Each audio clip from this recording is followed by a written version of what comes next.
Tes 1, 2, 3.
Selamat pagi, saudara-saudara.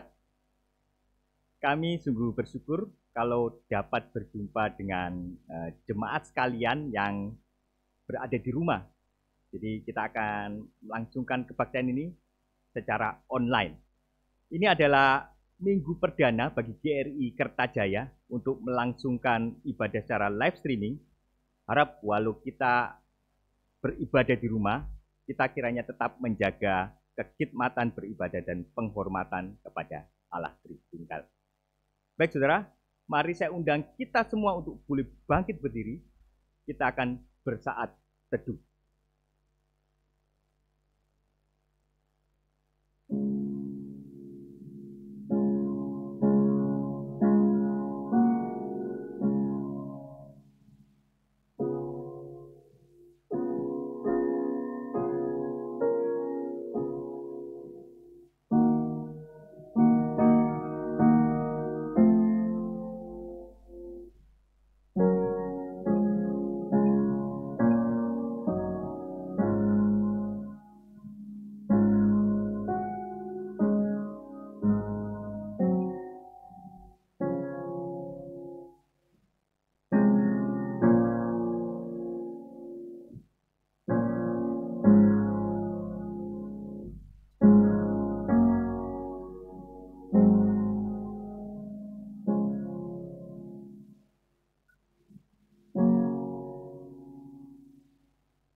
Berbahagialah bangsa yang Allahnya ialah Tuhan. Suku bangsa yang dipilihnya menjadi miliknya sendiri. Kebaktian ini dimulai di dalam nama Allah Tritunggal, Allah Bapa, Allah Anak, dan Allah Roh Kudus. Amin. Mari kita akan menyanyikan lagu Hormat bagi Allah Bapa. Kita nyanyikan ketiga baitnya secara keseluruhan.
Sambil tetap berdiri, kita akan masuk ke dalam doa.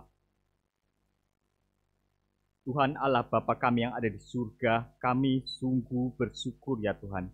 Kami berterima kasih ya Tuhan karena Engkau telah memberikan kesempatan kami untuk boleh beribadah di tengah masa pandemi ini ya Tuhan. Kiranya Tuhan Kau bangkitkan di dalam diri kami kerinduan akan kemuliaan-Mu. Kerinduan untuk mencari kemuliaan-Mu di dalam firman-Mu yang sejati. Kami kiranya berdoa ya Tuhan, agar Engkau kiranya memberikan kami hati yang senantiasa beribadah. Hati yang senantiasa mencari kedekatan dengan Tuhan. Kiranya Engkau sertai ya Tuhan, kebaktian ini ya Tuhan, kebaktian perdana live streaming di GRI Kertajaya ini. Engkau memberkati kami semua, di dalam nama Tuhan Yesus Kristus kami telah berdoa. Amin. Silakan duduk saudara. Lagu selanjutnya adalah lagu yang digubah oleh pendeta Stephen Tong. Karena lagu ini cukup singkat, lagu yang berjudul Ikut Tuhanku, lagu nomor 2. Lagu ini karena cukup singkat, kita akan menyanyikan lagu ini 2 kali saja.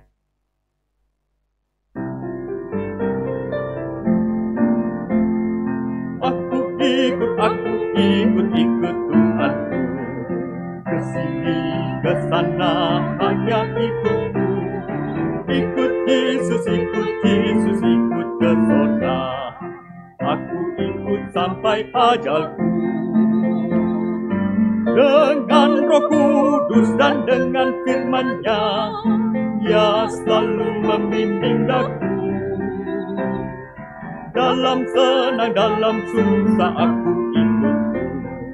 Aku ikut sampai selamanya. Kita ulangi lagi. Aku ikut Tuhanku. Kesini, kesana, hanya ikutku. Ikut Yesus, ikut ke surga. Aku ikut sampai ajalku. Dengan Roh Kudus dan dengan firman-Nya, Ia selalu membimbing aku.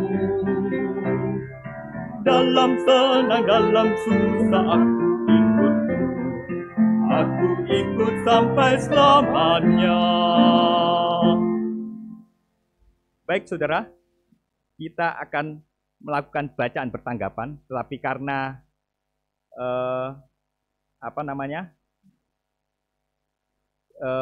kita dalam bacaan bertanggapan ini, kita dilakukan secara online, maka bacaan bertanggapan ini kita lakukan secara, saya akan bacakan seluruhnya. Jadi kita akan membaca dari 1 Korintus, kita buka 1 Korintus, ayatnya ya, pasalnya yang ke-22, pasalnya yang ke-12, ayatnya yang pertama. Kita membaca 1 Korintus 12, ayatnya yang pertama sampai dengan ayatnya yang ke-11. Ayat ini kemungkinan akan dibahas di speak ketiga nanti, karena berkaitan dengan rupa-rupa karunia, tapi satu roh. Jadi berbicara tentang karunia oleh Roh Kudus. 1 Korintus 12 ayat yang pertama sampai dengan 11. Sekarang tentang karunia-karunia roh, aku mau saudara-saudara supaya kamu mengetahui kebenarannya. Kamu tahu bahwa pada waktu kamu masih belum mengenal Allah, kamu tanpa berpikir ditarik kepada berhala-berhala yang bisu. Karena itu aku mau meyakinkan kamu bahwa tidak ada seorang pun yang berkata-kata oleh Roh Allah dapat berkata, terkutuklah Yesus. Dan tidak ada seorang pun yang dapat mengaku Yesus adalah Tuhan selain oleh Roh Kudus. Ada rupa-rupa karunia tetapi satu roh. Dan ada rupa-rupa pelayanan tetapi satu Tuhan. Dan ada berbagai-bagai perbuatan ajaib, tapi Allah adalah satu yang mengerjakan semuanya dalam semua orang. Tetapi kepada tiap-tiap orang dikaruniakan pernyataan roh untuk kepentingan bersama. Sebab kepada yang seorang roh memberikan karunia untuk berkata-kata dengan hikmat, dan kepada yang lain roh yang sama memberikan karunia berkata-kata dengan pengetahuan. Kepada yang seorang roh yang sama memberikan iman, dan kepada yang lain yang memberikan karunia untuk menyembuhkan. Kepada yang seorang roh memberikan kuasa untuk mengadakan mujizat, dan kepada yang lain yang memberikan karunia untuk bernubuat, dan kepada yang lain lagi yang memberikan karunia untuk membedakan bermacam-macam roh. Kepada yang seorang yang memberikan karunia untuk berkata-kata dengan bahasa roh, dan kepada yang lain yang memberikan karunia untuk menafsirkan bahasa roh itu. Tetapi semuanya ini dikerjakan oleh roh yang satu dan yang sama, yang memberikan karunia kepada tiap-tiap orang secara khusus seperti yang dikehendakinya. Demikianlah pembacaan firman Tuhan. Kita akan menyanyikan lagu selanjutnya, lagu yang berjudul Berdoalah. Di tengah pandemi ini mungkin bagi kita semua adalah waktu di mana kita lebih banyak berdoa dari biasanya. Dan Tuhan sangat senang ketika umatnya berdoa. Karena di dalam doa yang sejati ada relasi dan ada kerendahan hati serta ketergantungan kepada Tuhan. Mari kita nyanyikan lagu ini. Kita menyanyikan lagu ini ketiga baitnya.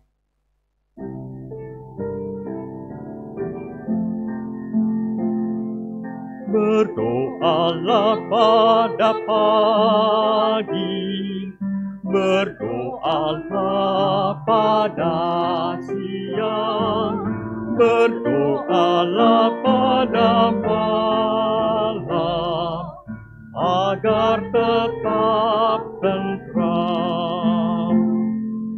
Allah mendengarkan doa, menjawabnya permohonan, menjadikan hati tentram, rasa bahagia. Baitnya yang ketiga. Yesus akan datang lagi, mungkin pagi, mungkin siang, mungkin petang, mungkin malam. Berjagalah terus. Baik saudara, kita akan menyimak beberapa warta. Ada beberapa acara yang perlu ditekankan. Pengumuman yang pertama berkenaan dengan acara asik. Apa, siapa, kapan ya? Jadi acara ini untuk anak-anak yang ditayangkan secara online via channel YouTube dan Facebook. Channelnya di GRI Kertajaya dan juga channel di GRI Citra Raya. Ini ditayangkan setiap Sabtu pukul 17.00. Jadi acara ini sudah ditayangkan sejak 8 Agustus lalu. Dan saat ini setiap minggunya terus berlangsung. Baik, kemudian pengumuman selanjutnya berkenaan dengan PA khusus. PA khusus pada Kamis ini 20 Agustus jam 18.30 dibawakan oleh Vikaris Bara dengan tema sebutan agung Tuhan pada manusia, hamba kebenaran dan hamba doa. Kemudian pada hari selanjutnya, hari Jumat 21 Agustus, dibawakan oleh Vikaris Imelda Ginting bertemakan sebutan agung Tuhan pada manusia, imamat Rajani. Kedua acara ini dapat Bapak Ibu saksikan pada channel YouTube dan Facebook GRI Kertajaya. Selanjutnya, pada tanggal 29 Agustus ini ada acara Speak Roh Kudus ketiga bertemakan karunia pelayanan. Diselenggarakan Sabtu 29 Agustus 2020 pukul 8 ya. Jadi pukul 8. Yang sebelumnya itu pukul 9 direvisi ternyata pukul 8 nanti sampai selesai kira-kira jam 4 ya. Acara ini ditayangkan secara live streaming. Jadi acara ini dapat Bapak Ibu Saudara saksikan di cara online. Namun acara ini memang gratis. Namun Bapak Ibu Saudara wajib mendaftarkan diri ya. Pendaftaran online dapat dilakukan di speak.stemi.id. Jadi catat ya Saudara. Demikian kiranya pengumuman yang boleh saya sampaikan. Sebenarnya masih ada satu pengumuman lagi yang berkenaan dengan Logos, tapi nanti akan saya sampaikan setelah kita berdoa syafaat. Jadi nanti mohon pihak Aufi ya dari pihak Aufi sudah mempersiapkan video klip tentang Logos ini. Baik saudara, kita akan berdoa syafaat. Saya undang kita semua untuk boleh bangkit berdiri. Marilah kita sebelum menyampaikan doa-doa kita mengambil waktu tenang sejenak di hadapan Tuhan, memohon kelayakannya untuk berdoa pada Tuhan.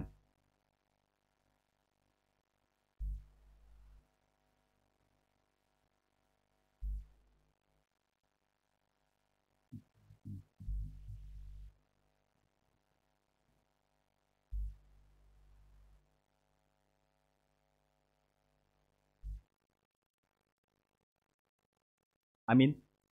Baik, pokok doa pertama yaitu kita bersyukur untuk di masa pandemi ini kita tetap dapat beribadah. Jadi di tengah pandemi ini kita sangat bersyukur sekali karena walaupun kita beribadah secara streaming, tapi kita dapat menjalin relasi dengan Tuhan. Mari kita suara bersama kita berdoa untuk hal ini. Tuhan Allah Bapa kami yang ada di surga, kami sungguh bersyukur ya Tuhan. Karena di tengah pandemi ini, Tuhan mengasihi hati kami, menganugerahi suatu kesempatan dan kemungkinan untuk kami boleh datang menghadap padamu, untuk boleh datang beribadah kepadamu ya Tuhan. Kiranya Tuhan melalui setiap ibadah stream yang kami lakukan ini, kiranya tidak berjalan dengan sia-sia, tapi kami dapat belajar akan firman-Mu, Kau dapat mendidik kami Bapa, sehingga kami memiliki karakter sesuai dengan karakter Kristus. Terima kasih ya Tuhan. Kiranya Tuhan menyertai kehidupan kami seterusnya, kehidupan yang senantiasa tergantung kepada Tuhan, kehidupan yang senantiasa mengikuti Tuhan bagi kami semua. Terima kasih ya Tuhan, mohon pertolongan-Mu. Di dalam nama Tuhan Yesus Kristus kami telah berdoa dan mengucap syukur. Amin. Pokok doa kedua, kita berdoa agar jemaat dari masing-masing kita semua, jemaat di gereja ini, agar dikuatkan oleh Tuhan di tengah situasi pandemi ini. Mari kita angkat berdoa bagi jemaat gereja Tuhan. Kita angkat suara bersama untuk hal ini. Tuhan Allah Bapa yang ada di surga, kami berdoa ya Tuhan, agar kiranya Engkau Tuhan menguatkan kami semua, jemaat-Mu ya Tuhan. Di tengah setiap pergumulan hidup, di tengah setiap kegalauan kami, Engkau menyertai kami ya Tuhan. Mampukan kami untuk melewati masa-masa seperti ini ya Bapa. Justru di tengah situasi ini kami diuji, dan Engkau kiranya memampukan kami Bapak untuk melewati ujian-ujian tersebut Bapak. Terima kasih ya Tuhan, kami serahkan doa ini hanya di dalam nama Tuhan Yesus Kristus. Amin. Pokok doa ketiga, kita berdoa bagi bangsa kita. Esok adalah waktu HUT yang ke-76 bagi negara kita, bangsa dan negara kita. Kita berdoa untuk bagi bangsa ini yang akan melaksanakan HUT ke-76. Kita angkat suara bersama untuk bangsa dan negara Indonesia. Tuhan Allah Bapa kami ada di surga, kami berdoa Bapa untuk bangsa dan negara kami. Bangsa ini sudah memasuki usia yang ke-75 ya Tuhan. Ke-76, kiranya Kau pimpin Bapak bangsa ini ya Tuhan untuk boleh melewati segala sesuatu, segala rintangan ini ya Tuhan, di tengah situasi pandemi ini, sehingga pemerintah kami dapat menjadi alat-Mu untuk menjadi berkat bagi seluruh bangsa ya Tuhan. Kami mohon kiranya Engkau pimpin Presiden kami Jokowi di dalam memimpin negara ini. Terima kasih ya Tuhan, kami serahkan doa ini hanya di dalam nama Tuhan Yesus Kristus. Amin. Kita mengakhiri doa syafaat ini dengan mengucapkan dan berdoa, doa Bapa kami, doa yang telah diajarkan Kristus kepada kita. Bapa kami yang ada di surga, dikuduskanlah nama-Mu, datanglah kerajaan-Mu, jadilah kehendak-Mu di bumi seperti di surga. Berikanlah kami pada hari ini makanan kami yang secukupnya, dan ampunilah kami akan kesalahan kami, seperti kami juga mengampuni orang yang bersalah kepada kami. Dan janganlah membawa kami ke dalam pencobaan, tetapi lepaskanlah kami daripada yang jahat. Karena Engkau-lah yang punya kerajaan, dan kuasa, dan kemuliaan sampai selama-lamanya. Amin. Baik saudara, silakan duduk. Baik, sekarang warta mengenai Logos. Logos, Sekolah Kristen Logos, membuka pendaftaran murid baru 2021 sampai dengan 2022. Gelombang internal 2020 itu dilakukan tanggal 17 Agustus sampai dengan 4 September. Kemudian gelombang eksternal 2020 itu dilakukan 22 Agustus sampai dengan 30 Oktober. Ada open house yang dilakukan secara live streaming tanggal 22 Agustus pukul 16.00.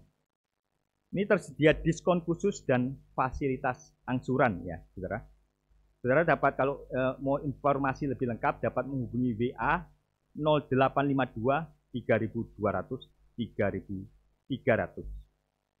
Ada video klip berkenaan dengan Sekolah Kristen Logos ini. Video klip akan ditayangkan dan seusai video ini saya meminta dengan hormat untuk Vikaris Bara boleh naik ke atas mimbar membawakan renungan firman Tuhan kepada kita.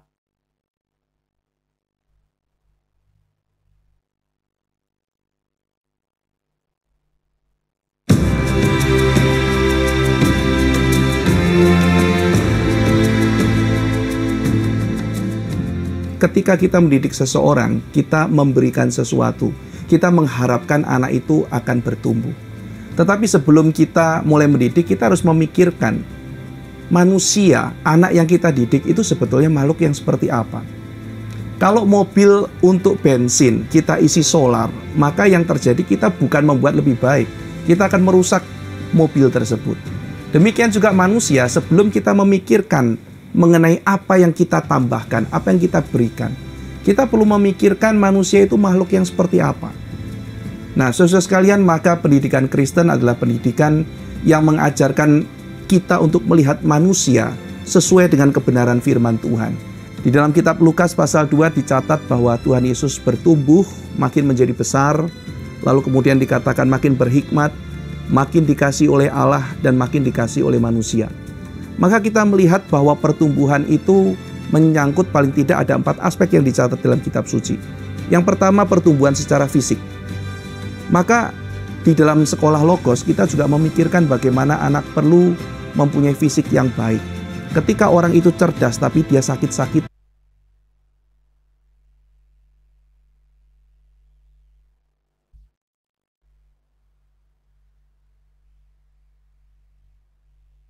bagaimana dia bisa mempunyai stamina untuk bekerja. Alkitab mencatat Yesus bertambah hikmat. Ini biasanya sudah menjadi bagian daripada pendidikan, memberikan pengetahuan hal yang akademik kepada anak-anak. Tetapi pendidikan Kristen memikirkan bukan cuma bagaimana orang itu tahu, tetapi bagaimana orang itu berhikmat. Yang ketiga, makin dikasih oleh Allah. Berarti ini bicara mengenai kerohanian. Dan makin dicintai oleh manusia. Ini berarti mengenai IQ, mengenai keterampilan untuk bersosialisasi dengan orang lain. Maka sekolah Logos bukan hanya memberikan pengetahuan, tetapi memikirkan bagaimana seseorang itu bertumbuh secara integratif, secara utuh. Baik fisiknya, baik kemudian akademiknya, baik kemudian rohaninya, dan juga bagaimana dia bersosialisasi di tengah-tengah keluarga, di tengah-tengah masyarakat, bangsa, negara, dan gereja. Tuhan memberkati.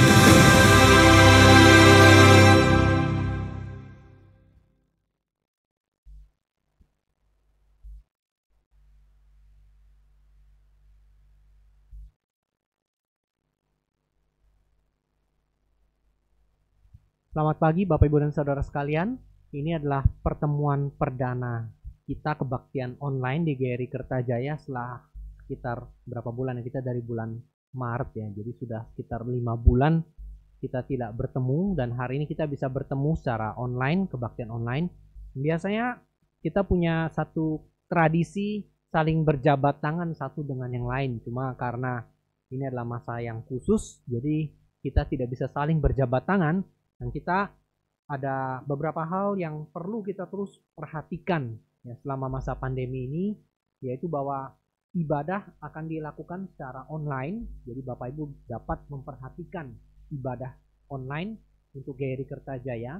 Dan sementara itu Bapak Ibu sekalian, saya mau menekankan juga tentang satu hal lagi yang tadi sudah disampaikan, yaitu ada live streaming. Tadi sudah diumumkan, yaitu tentang Speak, Seminar Pembinaan Iman Kristen dengan tema Roh Kudus. Ini adalah Roh Kudus tentang yang ketiga. Jadi sudah pernah ada 2 Speak tentang Roh Kudus sebelumnya, dan inilah Speak Roh Kudus yang ketiga tentang Roh Kudus dan karunia pelayanan, akan disampaikan oleh Pendeta Dr. Stephen Tong dan rekan-rekan, dan akan diadakan pada tanggal 29 Agustus hari Sabtu pukul 9 sampai selesai. 29 Agustus hari Sabtu sampai selesai. Jadi 2 minggu lagi dari sekarang. Bapak Ibu harap memperhatikan tanggalnya ini, pukul 9 sampai selesai. Ini adalah acara yang dilakukan secara gratis, tapi Bapak Ibu perlu mendaftar, wajib mendaftar. Pendaftaran online dapat Bapak Ibu lakukan di speak.stemi.id, spik.stemi.id. Sedangkan untuk info atau WA dapat lihat di 0813 7.000 3.900, 0813 7.000 3.900. Nah, demikian yang mau saya tekankan dari atas mimbar ini. Mari kita berdoa sebelum kita masuk ke dalam perenungan firman Tuhan. Bapa dalam surga, kami bersyukur setelah sekian lama kami tidak memiliki kesempatan untuk kebaktian secara fisik. Kami tetap masih ada kesempatan hari ini untuk bisa kebaktian secara online, dimanapun kami berada. Kami berdoa kiranya Tuhan memberkati waktu pemberitaan firman ke depan, baik kami yang mendengarkannya sekarang ataupun siapapun yang akan menyaksikannya setelah rekaman ini ditaruh di YouTube. Kami memohon anugerah Tuhan, kiranya Engkau boleh memimpin dan memberkati jam ke depan, berkati hamba Tuhan dalam menyampaikan firman. Di dalam nama Tuhan kami, Yesus Kristus, kami berdoa dan kami mengucap syukur. Amin. Bapak Ibu dan Saudara sekalian, kita akan membaca hari ini dari satu bagian firman Tuhan, yaitu dari Yohanes 9. Yohanes 9 dari ayat pertama sampai dengan ayat yang ke-7. Yohanes 9 ayat pertama sampai dengan ayat yang ke-7. Tema hari ini adalah bekerja selama siang. Yohanes 9 ayat 1 sampai dengan ayat ke-7. Saya akan bacakan bagi Bapak Ibu sekalian. Orang yang buta sejak lahirnya. Waktu Yesus sedang lewat, ia melihat seorang yang buta sejak lahirnya. Murid-muridnya bertanya kepadanya, "Rabi, siapakah yang berbuat dosa? Orang ini sendiri atau orang tuanya sehingga ia dilahirkan buta?" Jawab Yesus, "Bukan dia dan bukan juga orang tuanya, tetapi karena pekerjaan-pekerjaan Allah harus dinyatakan di dalam Dia. Kan kita harus mengerjakan pekerjaan Dia yang mengutus aku. Selama masih siang, akan datang malam, di mana tidak ada seorang pun yang dapat bekerja. Selama aku di dalam dunia, akulah terang dunia. Setelah ia mengatakan semuanya itu, ia meludah ke tanah dan mengaduk ludahnya itu dengan tanah, lalu mengoleskannya pada mata orang buta tadi. Dan berkata kepadanya, "Pergilah, basuhlah dirimu dalam kolam Siloam." Siloam artinya yang diutus. Maka pergilah orang itu, ia membasuh dirinya, lalu kembali dengan matanya sudah melek. Bapak Ibu dan saudara sekalian, setiap orang punya batas umurnya masing-masing. Setiap kita punya batas umur masing-masing. Tuhan kita Yesus Kristus tahu batas umur dia tidak panjang. Nah, karena dia tahu tidak panjang, dia melayani hanya 3,5 tahun saja, dan dia hidup mempersiapkan dirinya selama 30 tahun. Jadi 33,5 tahun total masa umur hidup Tuhan Yesus. 30 tahun dia mempersiapkan diri, 3,5 tahun dia bekerja. Di dalam 3,5 tahun bekerja, kalau kita hitung secara rata-rata itu hanya sekitar secara kasar 11,5% dari waktu persiapannya. 30 tahun, 3,5. Nah Bapak Ibu, kalau kita memperhatikan di dalam hidup kita juga seringkali terjadi begini. Jadi ada orang yang untuk penampilan perform dia hanya waktunya pendek, persiapannya itu bisa panjang sekali. Jadi misalnya seorang atlet yang lari sprint untuk jarak 100 meter, kita menemukan mereka bisa lari 10 detik. Ya, 10 detik ya. Rata-rata 9, sekian sampai 10 detik ya dalam 100 meter. Cepat kali dia lari. Tapi untuk bisa lari selama 10 detik itu, kurang lebih, entah dia harus persiapkan diri selama berapa tahun. Berapa tahun dia harus berjuang untuk mempersiapkan diri, berlari sampai kecepatannya bisa mencapai kecepatan semacam itu. Jadi larinya cuma 10 detik, tapi persiapannya bisa bertahun-tahun. Kemarin kita ada satu acara untuk PA anak, itu namanya Asik Apa, Siapa, dan Kapan ya. Kita bahas tentang manusia dan dosa. Lalu Bapak Ibu untuk tampilan di YouTube, Bapak Ibu bisa lihat ya, Asik A-S-I-K ya, I-nya kecil ya. Asik Apa, Siapa, Kapan ya. Itu ada di channel Gary Citra Raya dan mungkin juga di Gary Kertajaya, Bapak Ibu bisa lihat ya. Untuk tampilan selama 30 menit kurang lebih, itu proses editing yang dilakukan ya, khususnya oleh pendeta Aiter, itu menghabiskan waktu sampai puluhan jam. Jadi bayangkan untuk bisa tampil 30 menit puluhan jam. Nah demikian juga waktu Tuhan Yesus bekerja di dalam dunia, waktu kerja dia tidak banyak. Hanya 3,5 tahun. 3,5 tahun, tapi persiapannya 30 tahun. Maka waktu kita merenungkan hal ini, kita menemukan satu prinsip Bapak Ibu sekalian. Untuk bisa dipakai seseorang bisa dipakai sama Tuhan, kadang dia butuh persiapan yang lama sekali. Nah, waktu kita mau dipakai oleh Tuhan, kita perlu dipersiapkan. Makin kita tunda persiapannya, makin lama seseorang itu bisa dipakai oleh Tuhan. Ada orang yang mengatakan, saya mau menyerahkan diri jadi hamba Tuhan atau mau melayani Tuhan nanti deh kalau sudah sempat, atau nanti kalau saya sudah tua. Akhirnya Bapak Ibu sekalian, dia nggak melayani, dia tunda terus, dia tidak ada persiapan. Waktu-waktunya dia bilang dia mau melayani, usia sudah lewat, kesehatan sudah menurun, dia tidak lagi punya kemampuan untuk melakukan yang terbaik bagi Tuhan. Maka makin lama seseorang itu menunda untuk dipakai oleh Tuhan, makin tidak efektif dia untuk melayani Tuhan.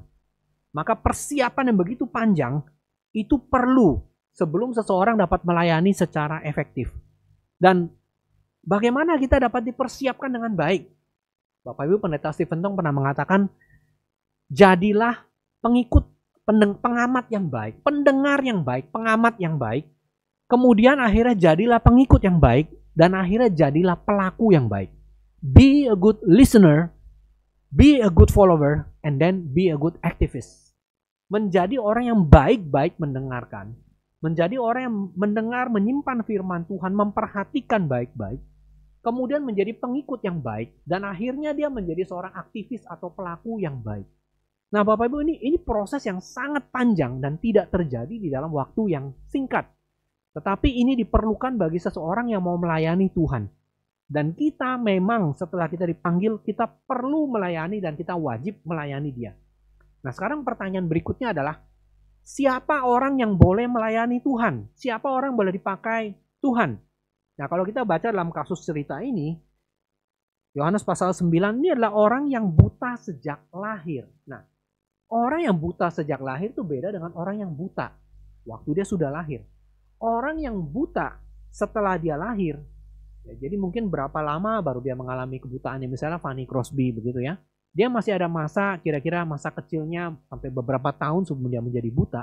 Dia masih sempat melihat terang sebelum akhirnya matanya menjadi buta. Jadi minimal dia punya pengalaman di dalam hidupnya untuk melihat terang. Sedangkan orang yang buta sejak lahir, tidak ada konsep itu sama sekali.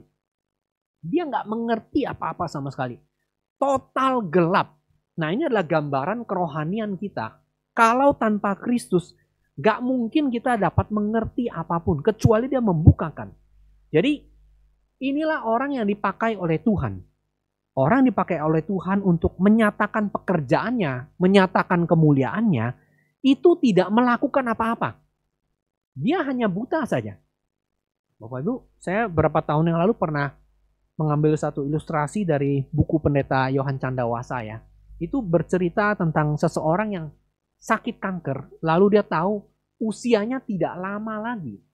Lalu dia memutuskan untuk melayani, seingat saya dia pergi ke satu kota di Afrika. Waktu itu entah wabah atau entah perang, banyak sekali orang yang meninggal. Lalu ada orang-orang di sana yang tugasnya adalah mengusung mayat, mengangkat mayat-mayat itu yang meninggal itu, ya, entah karena perang atau wabah, saya agak lupa, tetapi diangkat. Lalu mereka bilang, pekerjaan ini begitu banyak, sedangkan upah kami dibayar rendah. Mereka mogok kerja, minta untuk dibayar lebih. Padahal waktu itu sudah tidak ada uang lagi untuk bisa membayar mereka. Lalu apa yang dilakukan? Dilaporkanlah kepada orang-orang itu. Lalu si orang ini yang ikut melayani di tengah-tengah mereka, dia minta izin untuk berbicara kepada orang-orang yang mogok kerja itu. Coba panggil mereka, saya ingin bicara. Kebetulan ada seorang penerjemah, dia berbahasa Inggris, lalu penerjemahnya menerjemahkan di dalam bahasa yang dimengerti oleh suku itu. Lalu dia mengatakan, kurang lebih kalimatnya seperti ini. Saudara sekalian, saya tidak tahu bagaimana perasaan kehilangan kalian. Saya tidak punya pengalaman kematian seperti kalian. Mungkin kalian ada yang kehilangan keluarga, ada yang kehilangan orang tua, ada yang kehilangan anak dan sebagainya. Kalian mengalami kematian itu. Saya tidak. Nah, tetapi saya cuma punya umur tidak terlalu lama lagi. Nah, Tuhan kasih saya sakit kanker. Umur saya hanya sisa entah, kalau tidak salah hanya sisa beberapa bulan lagi. Nah, waktu si penerjemah orang ini menerjemahkan, dia kaget. Lalu dia menengok. Apa kamu bilang kamu sakit kanker? Iya. Usiamu sisa berapa bulan? Iya. Lalu penerjemah itu tidak jadi menerjemahkan kalimat yang terakhir. Dan dia ngomong sama orang-orang yang kumpul di bawah itu. Dan dia bilang begini kalimatnya. Kalian semua mesti malu. Kalian minta upah, minta uang. Dia bukan cuma tidak dapat upah. Dia datang ke sini dengan rela hati. Dia bekerja, melayani orang yang bukan sukunya dan bukan dari suku bangsanya. Dan kalian tahu, umur dia tidak lama lagi. Dia sakit kanker. Wah, demi mendengar kalimat itu, Bapak Ibu sekalian, dicatat orang-orang itu mulai satu persatu terenyuh, tergerak hatinya. Bahkan konon katanya ada yang mulai merangkak dan mulai berlutut memegangi kaki si orang ini. Begitu. Jadi setelah itu mereka ngomong kalimat, sudahlah, kalau begini kami tidak akan minta bayaran lagi. Kami akan bekerja dengan sukarela. Nah, demi perkataan si orang ini, dia bilang, saya lihat bagaimana Tuhan bekerja atas diri saya. Saya tidak melakukan apa-apa. Saya cuma sakit kanker itu aja. Dan Tuhan pakai. Nah, Bapak Ibu dan Saudara sekalian, saya tidak tahu pergumulan apa yang Bapak Ibu dan Saudara alami ya di dalam masa-masa pandemi semacam ini ya. Cuma kadang-kadang ya Bapak Ibu ya, Tuhan pakai kita itu bukan karena kelebihan dan kekuatan kita, tidak. Tuhan pakai kita karena kelemahan kita. Dan Tuhan pakai kita cuma satu hal saja. Ya sudah, kamu sakit, kamu lemah, udah Tuhan pakai itu. Tuhan tidak pakai yang aneh-aneh. Demikian juga Tuhan pakai si buta ini. Nah Bapak Ibu, si buta ini pasti sudah jadi sasaran ejekan orang seumur hidupnya. Bukan cuma kali itu. Jadi waktu di dalam ayat kedua, murid-muridnya bertanya, Rabi, siapa yang buat dosa? Orang ini atau orang tuanya sampai dia dilahirkan buta? Jadi konsep mereka adalah kalau ada orang sampai sakit begini, pasti kalau bukan yang berdosa, orang tuanya yang berdosa. Jadi dia sudah dihakimi. Mungkin dia sudah dengar kalimat itu sudah entah berapa puluh tahun seumur hidupnya. Tidak dicatat umurnya berapa di sini, tapi sudah cukup lama. Nah, penghakiman atas seorang berdosa itu jadi tuduhan orang-orang sekitar dia. Mungkin karena mereka, ya mungkin saja mereka baca Alkitab kurang lengkap. Ya, mereka baca Alkitab mungkin baca kitab Kejadian tentang istrinya Lot. Ya, karena tidak mau meninggalkan harta kekayaan di Sodom dan di Gomora, lalu istrinya dirubah jadi tiang garam. Jadi mereka baca, oh ya orang berdosa dihukum sama Tuhan. Begitu ya. Kitab Ulangan di dalam bagian terakhir tentang berkat dan kutuk. Taat Tuhan diberkati, tidak taat Tuhan dikutuk, begitu ya. Jadi orang-orang ini sudah ngelotok pegang firman Tuhan, tapi mereka lupa baca kitab Ayub. Ayub orang benar, tapi orang benar pun kadang-kadang bisa ditimpa kecelakaan. Nah, Bapak Ibu dan saudara sekalian, kita harus melihatnya begini. Alkitab mengatakan tidak ada seorang pun yang benar, seorang pun tidak. Bapak Ibu dan saya tidak ada satupun yang bersih sama sekali, tidak ada. Alkitab mencatat kita dilahirkan dalam dosa. Daud mengatakan dalam dosa aku dikandung oleh ibuku. Jadi tidak ada satu orang pun yang hidupnya benar 100% di hadapan Tuhan, tidak ada. Nah kalau sekarang ini kita masih bisa hidup, kita masih bisa melayani, kita masih bisa sehat ya, meskipun beberapa mungkin mengalami pergumulan ya. Pertanyaannya bukan kenapa kalau Tuhan baik ada kejahatan, kenapa kalau Tuhan baik ada penderitaan, bukan. Tapi pertanyaannya, kami yang sudah berdosa, kenapa kami dapat kebaikan? Jadi pertanyaan itu harus dibalik. Bukan kita bertanya, kalau ada Tuhan kenapa ada kejahatan? Tapi pertanyaannya adalah, kami yang sudah berdosa, kenapa kami dapat hal yang baik? Bapak Ibu, almarhum Ravi Zakarias, yang belum lama ini dipanggil oleh Tuhan karena sakit kanker ya. Dia mengatakan bahwa pertanyaan tentang masalah kejahatan, problem of evil. Kalau Tuhan ada, dan Tuhan Maha Kuasa, kenapa ada kejahatan? Ini kan berarti entah Tuhan gak ada atau Tuhan gak Maha Kuasa. Buktinya kejahatan ada. Lalu dia mengatakan inilah pertanyaan yang paling sulit yang muncul.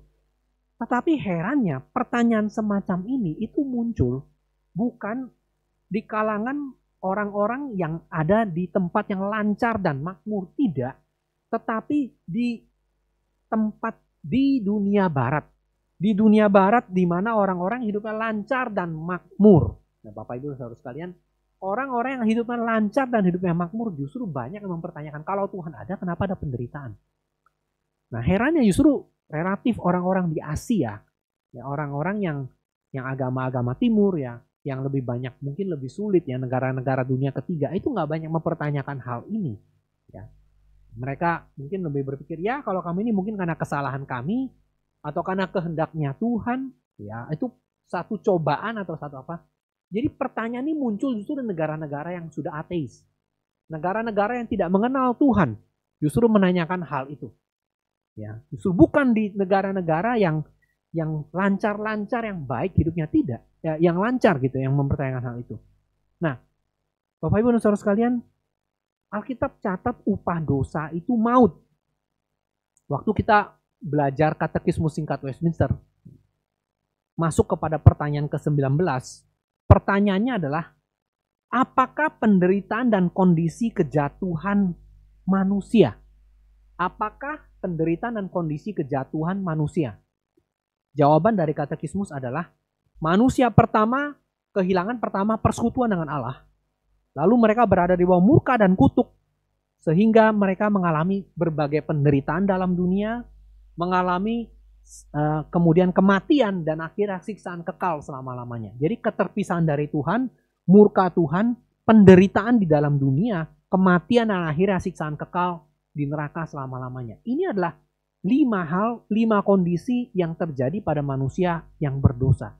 Jadi Bapak Ibu, kalau hari ini saya masih bisa berdiri di sini, Bapak Ibu masih bisa ikut kebaktian di tempat masing-masing, kita masih bisa sehat dan sebagainya, itu sebetulnya itu adalah kondisi yang tidak wajar Bapak Ibu sekalian. Kondisi yang sewajarnya adalah Bapak Ibu dan saya semata-mata harusnya kita tidak mengalami hal itu. Kalau seperti si buta, harusnya kita semua lahir buta. Harusnya kita lahir menderita cacat. Tetapi kenyataan bahwa kita masih dikasih kesehatan, kita masih dikasih ya bisa makan ya, kita masih bisa, bahkan anak-anak masih bisa sekolah online ya, meskipun kondisi tidak ideal dan sebagainya. Ini tidak wajar Bapak Ibu.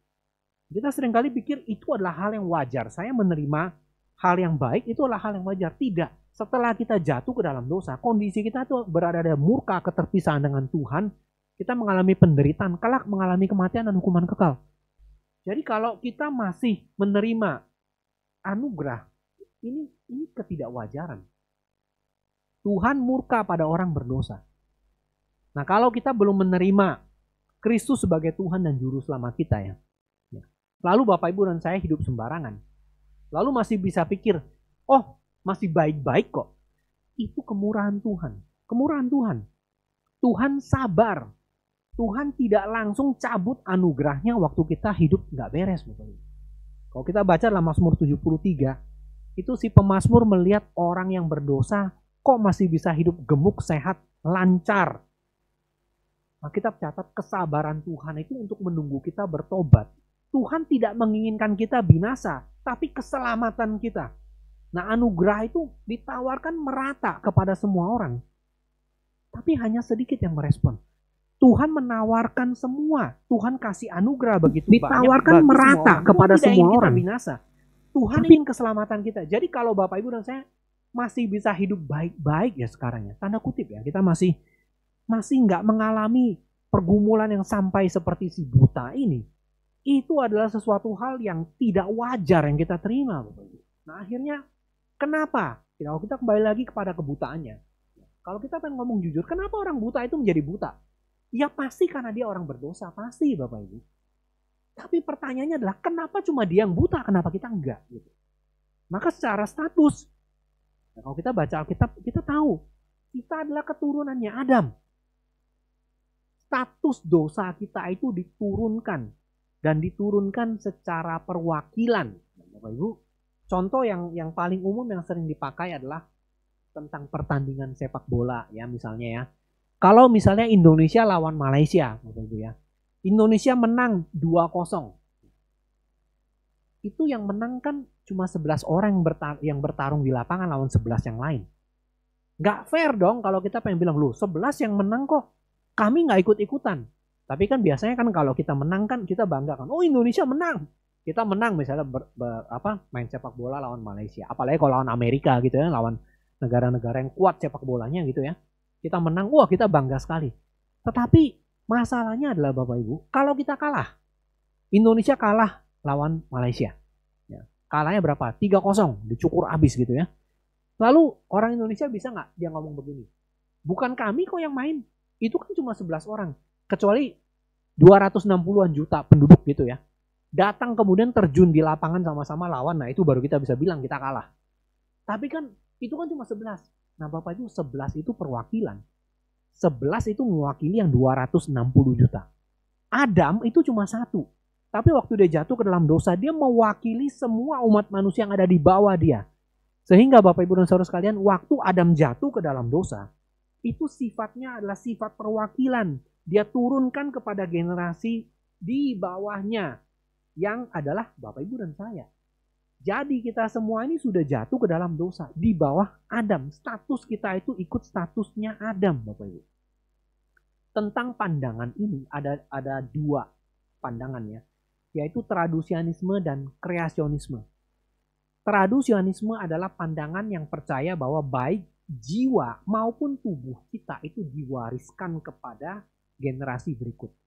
Adam berdosa bukan cuma jiwanya saja, tubuhnya juga berdosa. Sehingga yang dia wariskan kepada generasi berikutnya itu bukan cuma tubuhnya saja, tapi jiwanya juga ikut berdosa. Maka ini kemudian diwariskan terus menerus sehingga itu terjadi terus menerus diwariskan. Nah, Bapak Ibu, tapi ada satu pandangan yang lain, pandangan yang disebut kreasionisme, itu mengatakan bahwa tubuh itu diwariskan oleh Adam, tubuhnya berdosa. Lalu jiwanya diciptakan oleh Tuhan, tubuhnya enggak, tubuhnya merupakan warisan. Sehingga tubuh yang berdosa, jiwanya diciptakan Tuhan masuk ke dalam tubuh ini. Lalu kemudian jiwanya jadi tercemar karena dosa, karena tubuhnya ini. Nah, Bapak Ibu Saudara sekalian, itu sebetulnya itu bukan pengajaran agama Kristen, itu mungkin lebih mirip pengajaran filsafat Yunani. Filsafat Yunani itu yang zaman kuno mengatakan bahwa tubuh itu jahat, materi itu jahat, roh itu baik. Yang terjadi sekarang adalah roh kita tercemar oleh tubuh kita. Sehingga orang-orang semacam ini mau menyiksa tubuh untuk membebaskan jiwa. Orang-orang semacam ini ingin supaya tubuh yang jahat ini tidak membelenggu jiwanya. Ya, muncullah orang-orang yang suka menganiaya, menyiksa diri. Ya. Kan ada agama-agama yang demikian ya, yang menyiksa diri karena mereka berpikir tubuh itu tidak baik, jiwanya baik. Maka bagaimana cara jiwa yang baik ini bisa keluar? Aniaya tubuhnya, dilakukan segala macam hal yang bukan cuma mengekang, menyiksa tubuh supaya rohnya itu bisa tanda kutip keluar begitu. Ini adalah pandangan filsafat Yunani yang tidak benar. Bapak Ibu, baik tubuh maupun jiwa itu diciptakan oleh Tuhan dan diturunkan kepada generasi berikutnya. Adam mewariskan bukan cuma tubuhnya saja, tapi juga jiwanya. Kita menemukan itu di dalam kitab Kejadian pasal pertama ayat ke-28. Tuhan mengatakan ya kepada di antara mereka, Kejadian pasal 1 ayat 26. Baiklah kita menjadikan manusia menurut gambar dan rupa kita. Bapak Ibu perhatikan, Tuhan menciptakan manusia menurut gambar dan rupanya. Berarti Adam diciptakan menurut gambar dan rupanya. Tetapi waktu kita baca dalam Kejadian 5 ayat 3, itu dikatakan setelah Adam hidup 130 tahun, ia memperanakan seorang anak laki-laki menurut rupa dan gambarnya. Kata frase yang sama muncul. Jadi waktu Tuhan ciptakan manusia menurut rupa dan gambarnya, Adam waktu memperanakan juga menurut rupa dan gambarnya. Jadi kita percaya, maka setelah pernyataan Alkitab ini, jiwa Adam dan juga tubuhnya itu diwariskan kepada generasi berikut. Bukan cuma tubuhnya aja. Dengan demikian dosanya juga. Jadi kalau ada pandangan yang mengatakan jiwanya itu tadi baik tercemar oleh tubuh, tidak. Kita diwakilkan oleh Adam, itu turun semuanya itu sekalian. Turun kepada kita dosa-dosa kita. Ini namanya konsep tradusianisme. Kita percaya keduanya diturunkan baik jiwa maupun tubuh. Diwariskan, diturunkan kepada kita. Itu perwakilan. Kita sudah nggak bisa ngapa-ngapain dengan status ini Bapak Ibu sekalian. Kita nggak bisa ngomong, andai kata saya jadi Adam, saya nggak akan makan buah itu sehingga saya nggak perlu jatuh dalam dosa. Sudah lewat.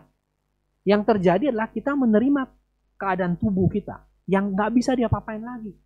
Jadi masalahnya adalah kita semua, Bapak Ibu dan saya, kita sudah jatuh ke dalam dosa. Nggak ada yang baik. Kalau kita mengatakan seorang pun tidak. Nah, tetapi memang Bapak Ibu sekalian, ada beberapa orang yang walaupun sama-sama berdosa, dia kelihatannya dapat kondisi yang lebih parah dibandingkan yang lain. Jadi kan nggak semua orang lahir misalnya buta sejak lahir kan. Ada orang yang bentuk wajahnya itu aneh sekali. Ada orang yang saya pernah waktu kunjungan ke rumah sakit, anak yang hidrosefalus. Dia nggak berbuat, ya tanda kutip, dia manusia berdosa, tapi kenapa kepalanya sampai membesar begitu, ada isi airnya. Nah Bapak Ibu dan Saudara sekalian, walaupun kita semua manusia berdosa ya, tapi kita semua nggak dapat nasib yang sama. Kalau pengen dihitung-hitung ya, orang yang dapat tanda kutip nasib jelek itu persentasenya lebih kecil loh dibandingkan yang baik. Bener gak? Berapa banyak bayi yang lahir cacat? Kalaupun ada. Berapa banyak bayi yang lahir, idiot atau mungkin keterbelakangan mental? Kalaupun ada itu jumlahnya jauh lebih sedikit. Lebih banyak yang baik. Padahal secara kondisi kita semua seharusnya tidak mendapatkan hal yang baik seperti ini. Nah, tetapi Justru disinilah Tuhan Yesus bekerja. Itu karya Mesias. Ya, kalau kita baca dalam Injil Lukas pasal 4. Lukas pasal 4 ayat 17 sampai ayat ke-21. Ya, waktu itu Tuhan Yesus ditolak di Nazaret. Dia datang ke tempat dia dibesarkan dan dia masuk ke rumah ibadat untuk membaca Alkitab. Jadi gulungan kitab waktu itu. Tuhan Yesus datang ke sinagog membaca Alkitab. Dan kepadanya diberikan kitab Nabi Yesaya. Dia mengutip kitab Nabi Yesaya di dalam pasal 61 ayat 1 sampai 2. Dan dia membaca sebuah nas yang tertulis begini. Roh Tuhan ada padaku. Tuhan Yesus mengatakan ya. Oleh sebab itu ia mengurapi aku untuk menyampaikan kabar baik kepada orang miskin. Ia mengutus aku memberitakan pembebasan kepada orang tawanan, penglihatan bagi orang-orang buta. Nah ini kita lihat ya. Membebaskan orang yang tertindas, memberitakan tahun rahmat Tuhan telah datang. Dan kemudian dia menutup kitab itu, berikan kepada pejabat, lalu duduk, dan mata semua orang tertuju pada Tuhan Yesus karena dia siap mengajar. Lalu kemudian dia mengajar mereka, ayat 21 katanya, pada hari ini genaplah nas ini waktu kamu mendengarnya. Bapak Ibu, ini adalah mazmur mesianik. Artinya yang dibaca oleh Tuhan Yesus itu adalah karya Mesias, karya juru selamat. Dan beberapa di situ membebaskan tawanan, memberi penglihatan kepada orang buta. Jadi Bapak Ibu dan saudara sekalian, Tuhan Yesus dalam penyembuhan orang buta ini, dia sedang menyatakan dirinya adalah Mesias. Nah kita harus memperhatikan mujizat-mujizat yang Tuhan Yesus lakukan, itu untuk menyatakan bahwa dia adalah Mesias. Itu adalah pekerjaan dia. Jadi dia mau menyatakan bahwa dia adalah Mesias. Makanya dia melakukan mujizat itu. Membebaskan orang-orang yang tertindas. Membawa mereka mengerti bahwa dia adalah juru selamat yang dijanjikan itu. Nah, lalu waktu murid-murid ini bertanya, siapa yang berdosa? Orang ini atau orang tuanya? Tadi kita sudah bahas ya. Tuhan Yesus jawab, ya, bukan dia. Bukan juga orang tuanya. Tapi karena ada pekerjaan Allah harus dinyatakan di dalam dia. Bapak Ibu dan saudara sekalian, apakah Tuhan Yesus menyangkali Alkitab? Alkitab kan bilang tidak ada seorang pun yang tidak berdosa. Semua manusia nggak ada seorang pun yang benar. Tuhan bukan sedang menyangkali kalau si buta itu nggak berdosa. Tuhan juga bukan sedang menyangkali kalau orang tuanya juga nggak berdosa. Bukan. Pasti si buta itu berdosa. Status dia diturunkan dari Adam. Diwariskan jiwa maupun tubuhnya berdosa. Tetapi Tuhan Yesus mau mengatakan bahwa di sini ada pekerjaan Tuhan. Semata bukan karena orang tuanya nggak berdosa, dia nggak berdosa. Bukan. Tapi karena Tuhan mau menyatakan pekerjaannya melalui hal itu. Jadi di dalam bahasa aslinya Tuhan mau ada pekerjaan Allah yang mau dinyatakan atau di dalam bahasa aslinya yang mau dibuat jelas di dalam diri orang ini. Ada pekerjaan Allah, ada kuasa Tuhan. Nah kalau kita membaca misalnya dari 2 Korintus pasal 12 ya, Rasul Paulus pernah mengatakan hal yang mirip. Ya, waktu dia diberi duri dalam daging, dia meminta kepada Tuhan agar menyingkirkan duri dalam dagingnya itu. Tetapi Tuhan kemudian menjawab kepada Rasul Paulus setelah dia berdoa berulang kali, ya, ayat 9, ayat 10, 2 Korintus 12, cukuplah kasih karuniaku bagimu. Justru dalam kelemahanlah kuasaku menjadi sempurna. Sebab itu, terlebih suka aku bermegah atas kelemahanku. Supaya kuasa Kristus menaungi aku. Bapak Ibu dan saudara sekalian, jadi karya Mesias itu memakai kelemahan orang berdosa. Kelemahan orang berdosa. Jadi, di dalam kelemahanlah kuasa Tuhan menjadi berdosa. Nah, kalau kita mau langsung tarik pelajaran rohaninya ya Bapak Ibu. Bapak Ibu kalau kita mau dipakai sama Tuhan, Tuhan izinkan kelemahan terjadi. Sekali lagi ya Bapak Ibu ya. Kalau kuasa Tuhan pengen dinyatakan di dalam diri seseorang, Tuhan pakai, Tuhan kasih kelemahan kepada orang itu supaya kuasa Tuhan kelihatan. Ya, sama seperti orang ini. Memang dia berdosa, pasti dia berdosa. Tetapi waktu dia buta, itu supaya pekerjaan Tuhan dinyatakan di dalam dia. Nah, pekerjaan ini maksudnya apa? Kalau kita baca secara luas, Ini adalah pekerjaan Tuhan dalam karya mesianik dia. Dia membuat orang percaya bahwa dia adalah Mesias, sehingga dia membuat orang-orang ini ya yang buta menjadi melek. Nanti yang mati dibangkitkan, membebaskan para tawanan ya, orang-orang yang terbelenggu oleh dosa dilepaskan. Nah, tetapi kalau kita lihat karya dia memelekkan orang buta ini, tujuan akhirnya apa? Kita baca terus pasal 9 ayat 35 sampai 39. Saya bacakan. Yesus mendengar bahwa ia, orang buta yang sembuh ini, telah diusir keluar oleh mereka, oleh orang-orang Yahudi ya. Kemudian ia bertemu dengan dia dan berkata, "Percayakah engkau kepada Anak Manusia?" Lalu si orang buta yang sembuh itu bertanya. Jawabnya, "Siapakah dia Tuhan supaya aku percaya kepadanya?" Kata Yesus kepadanya, "Engkau bukan saja melihat dia, tetapi dia yang sedang berkata-kata dengan engkau, dialah itu." Waduh, ini Tuhan Yesus menyatakan diri Mesias. Lalu katanya, "Aku percaya Tuhan." Dia sujud menyembahnya. Ada orang-orang bilang, di mana di Alkitab Tuhan Yesus ngomong kalau dia Tuhan? Ini loh. Ya si buta ini ngomong, "Aku percaya Tuhan," sujud. Betul-betul disembah loh Tuhan Yesus. Ya. Lalu kata Yesus, "Aku datang ke dalam dunia untuk menghakimi supaya barang siapa yang melihat, tidak melihat dapat melihat, dan supaya barang siapa yang melihat menjadi buta." Itu pekerjaan Tuhan Yesus. Pekerjaan Tuhan Yesus ini pekerjaan yang gak enak Bapak Ibu.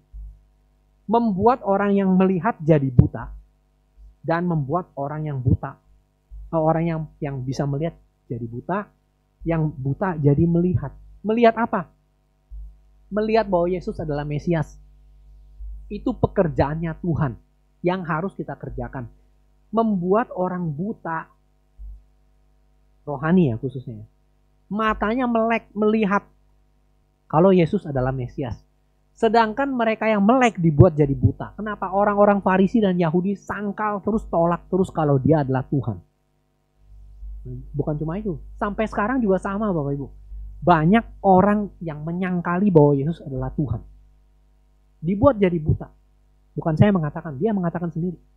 Tugas dia adalah membuat orang yang melihat menjadi buta. Ini adalah pekerjaan yang ada beberapa hal ya. Pertama, dia kerjakan dengan rajin. Dia kerjakan dengan rajin. Ya, Bapak Ibu, dia baca. Kita harus mengerjakan pekerjaan dia yang mengutus aku selama masih siang. Dia kerjakan dengan rajin Bapak Ibu. Kalau kita baca seluruh Alkitab, kita akan menemukan Tuhan Yesus kerja dengan rajin. Sampai kadang-kadang tidur pun kurang. Benar kan? Sampai makan pun tidak sempat. Dia pernah tertidur di kapal di tengah badai. Bisa dibayangkan kan? Orang kalau bisa tidur di tengah badai itu capeknya seperti apa? Sampai digoyang-goyang perahu pun dia bisa nggak merasa gitu. Saking lelahnya. Jadi Bapak Ibu dan Saudara sekalian, inilah yang terjadi pada Kristus waktu dia melakukan pekerjaan Bapaknya. Dia melakukannya dengan rajin. Ini adalah teladan yang diberikan dia untuk semua orang yang melayani. Harus mengerjakan pekerjaan Bapaknya. Lalu kemudian dia melakukannya dengan taat, Bapak Ibu sekalian, dengan taat. Dia melakukan bukan menurut kemauannya sendiri. Dia melakukan dengan taat kepada Bapaknya. Yohanes pasal 4 mencatat, makanannya adalah untuk melakukan kehendak Bapaknya, menyelesaikannya bahkan sampai kepada kematian. Jadi dia tidak tanggung-tanggung waktu dia melakukan tugas pelayanan. Itu dia lakukan sampai akhir, sampai kematian. Ini adalah spirit pelayanan dia. Dia mau menderita sampai mati, Bapak Ibu. Spirit pelayanan orang yang sampai garis finish dia tidak berhenti. Nah, kalau kita baca terus, kita akan menemukan dia akan dilempari oleh batu justru waktu dia mengatakan dia adalah Mesias. Ini adalah pekerjaan yang Kristus. Jadi Yohanes 10 ayat 30-31, waktu dia mengatakan ya dengan lebih jelas, "Aku dan Bapa adalah satu." Dengan demikian dia mau menyatakan dia juga adalah Allah. Orang-orang Yahudi sekali lagi ambil batu untuk melempari Yesus. Jadi itu bukan kali pertama Tuhan Yesus mau dilempari batu, mau dibunuh. Spirit pelayanan dia adalah spirit pelayanan yang taat, bahkan taatnya yang beresiko. Bapak Ibu, hari ini orang melayani ya, itu resiko sedikit mereka menghindar, nggak mau. Ada orang yang capek sedikit atau hujan sedikit atau ada masalah sedikit, mereka langsung menyingkir, nggak mau melayani lagi. Tuhan Yesus Dia tahu dia harus mati dan dia melakukan hal itu. Jadi dia tidak punya reserve, dia nggak ada sesuatu yang dia sisakan buat dirinya sendiri. Pekerjaan dia apa sih? Pekerjaan dia mengakui bahwa dia adalah Tuhan, mengakui bahwa dia adalah Mesias, melakukan pekerjaan Mesias, mengakui dirinya juga adalah Mesias. Itu yang menyebabkan orang pengen bunuh dia. Yohanes pasal 10 ayat 30 dan 31 ya, waktu aku dan Bapa adalah satu, orang-orang Yahudi ambil batu mau melempari dia. 32, 33 Tuhan Yesus ngomong begini.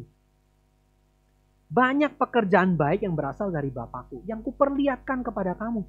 Pekerjaan di mana yang membuat aku mau kamu lempari batu? Pekerjaan manakah diantaranya yang menyebabkan kamu mau melempari aku? Aku melakukan banyak pekerjaan Bapakku loh. Yang mana? Maka jawab orang Yahudi itu, bukan karena suatu pekerjaan baik kami melempari engkau, melainkan karena engkau menghujat Allah dan karena engkau sekalipun cuma seorang manusia, engkau samakan dirimu dengan Allah. Bapak Ibu saudara sekalian, ini sekali lagi ya, kalau ada orang ngomong Tuhan Yesus di mana menyatakan dirinya sebagai, memang dia nggak ngomong langsung, lihat orang-orang ini. Orang-orang ini mengatakan engkau menyamakan dirimu dengan Allah. Jadi Tuhan Yesus menyatakan dirinya adalah Allah, menyamakan diri, aku dan Bapa adalah satu. Bapak Ibu lihat ya, tidak perlu kalimat eksplisit. Kalimat itu sudah menyatakan dengan jelas dia adalah Allah. Jadi kalau ada orang ngomong di mana seluruh Alkitab Yesus menyatakan dirinya adalah Allah, kenapa orang Kristen sembah dia sebagai Allah? Ini kenapa dia mau dibunuh sampai mati? Karena pekerjaan dia menyatakan dirinya sebagai Allah. Nah, Bapak Ibu, ini adalah spiritnya Tuhan Yesus. Dia menyatakan kebenaran, orang nggak terima. Itu memang juga sudah dinyatakan juga di Injil Yohanes di bagian awal. Terang itu datang ke dalam dunia, tapi manusia nggak mau menerimanya. Ya, ia ada dalam dunia, dunia tidak mengenalnya. Yohanes 1 ayat 10. Ia datang kepada milik kepunyaannya, tapi orang milik kepunyaannya nggak mau menerima dia. Manusia semua diciptakan oleh Yesus Kristus sebelum dia inkarnasi. Tapi waktu dia datang kepada milik kepunyaannya, dia ciptakan, ditolak. Wah, itu kurang ajar. Tapi itulah yang terjadi. Tapi itu pekerjaan dia. Menyatakan dirinya adalah Mesias. Alasan pembunuhannya cuma satu. Mengakui dirinya adalah Tuhan.